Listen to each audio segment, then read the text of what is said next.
Chapter 813, The Abnormality of Warlocks. Franca walked to the full-length mirror and put the silver lie earring on her left ear. Her skin immediately turned semi-transparent, and tiny meat tendrils seemed to grow beneath it.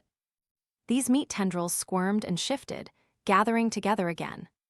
In just 20 to 30 seconds, Franca transformed into the appearance Lumion used to disguise as Auror.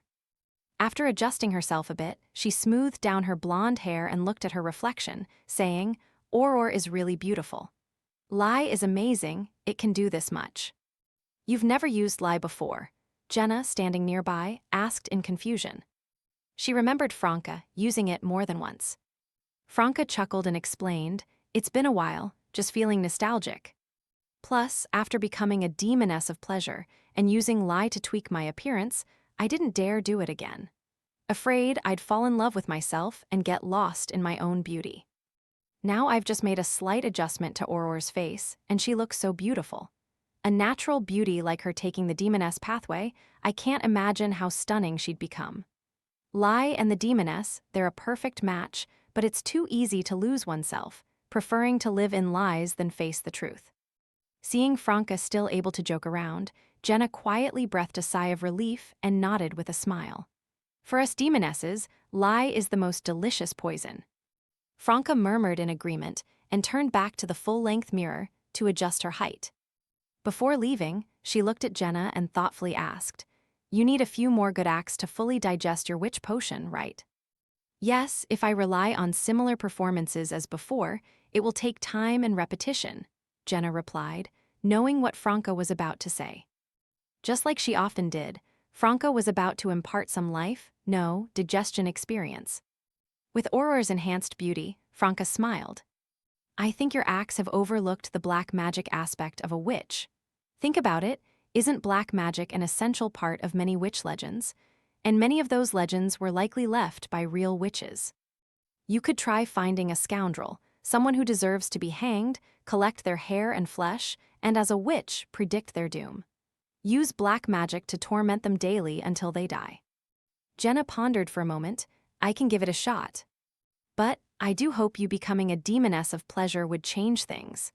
Franca sighed inwardly but maintained her smile, pulled up her hood, walked out the door, and disappeared into the hallway shadows. The scheduled offline gathering was at 6 Rue Belfort on Avenue du Boulevard, a 4-story mansion with a garden located in a luxurious area. Despite its opulence, it was always rented out for 15,000 Veraldor a year, having housed dukes, bankers, and diplomats. Now, it had no long-term tenants and was temporarily rented for a week by the gathering's organizer, Professor. Passing through the garden lit by gas lamps and circling a fountain with statues, Franca reached the mansion's entrance, where a table with a sign-in book was placed. This was the simplest form of identity verification, to prevent some odd-trarians from wandering in. Franca recalled Auror's notes, mimicked the handwriting, and signed Muggle with a deliberate slant. It felt like an unseen gaze lingered on the sign-in book for 2 seconds. Silently, the mansion door opened, and Franca stepped inside. She slowed her pace, seriously recalling the mannerisms of Muggle from the curly-haired baboons' research society gatherings. Franca, highly professional in her role-playing, had previously used dream divination to retrieve those buried memories. Now, she quickly captured Auror's walking style. She shortened her steps and lightened her waist movements. The mansion's living room was homely, with red and yellow decorations bringing an indescribable warmth. 8 members of the curly-haired baboons' research society were disguised as they had been in the nation of the Evernight to indicate their identities. Some sat in the sofa area, drinking and chatting, while others played darts in a corner. Professor, wearing a black butterfly mask, left the sofa with an orange cocktail in hand and approached Franca.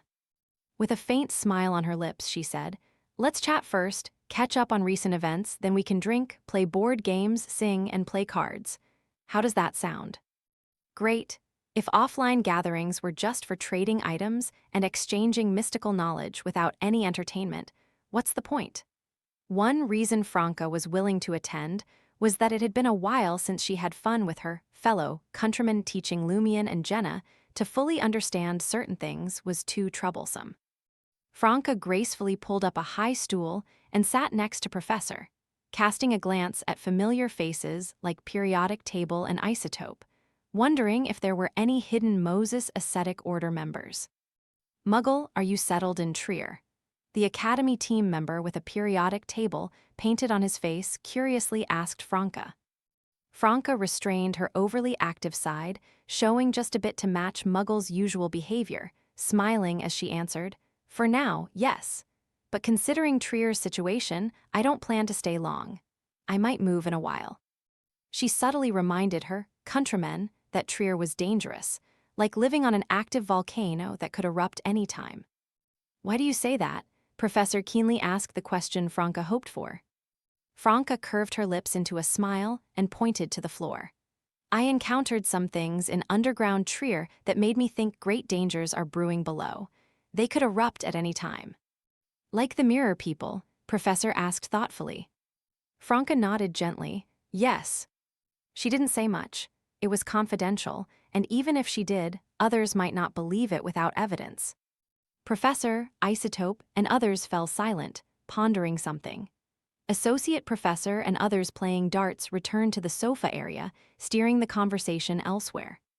During the exchange, Franca was more active than Lumion had been, understanding many codes and familiar with many things, not afraid of making mistakes or missing memes.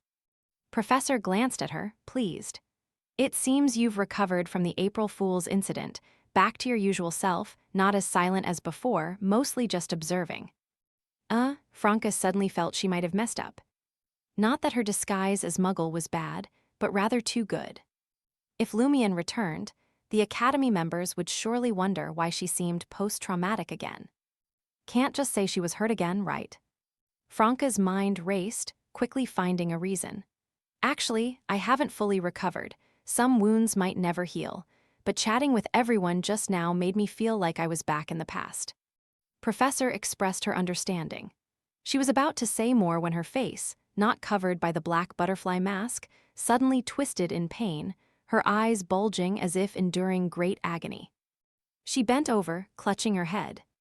Franca paused, quickly scanning the others, noticing Associate Professor, Isotope, and Periodic Table with similar reactions. Only 2 non-Warlock members were unaffected. "Oh, I'm a Warlock now too." Franca mimicked their reactions, recalling the pain from her advancement ritual, displaying a headache-like state. After 2 or 3 minutes, Professor straightened up, slowly exhaling. The non-Warlock member codenamed Griffin asked, "What happened to you all?" Then a realization struck Griffin. The evil god Hidden Sage was injecting knowledge again. Associate Professor in the brown paper bag laughed bitterly. "Yes. In broadcast format, I thought it was one-on-one," Griffin marveled. "Both happen." Periodic Table massaged her head, addressing Franca and the others. "Have you noticed the Hidden Sage has been injecting knowledge more frequently since that terrifying rainstorm?" "Yes," Periodic Table nodded solemnly. Seeing the Warlocks agree, Franca nodded too. She pondered, could this anomaly be related to the Celestial Master? When 4th Epoch Trier's seal was briefly opened, some powers leaked out, making the already insane Hidden Sage even crazier. Franca knew the terrifying rainstorm referred to the time when the Hostile Project briefly opened the 4th Epoch Trier's seal.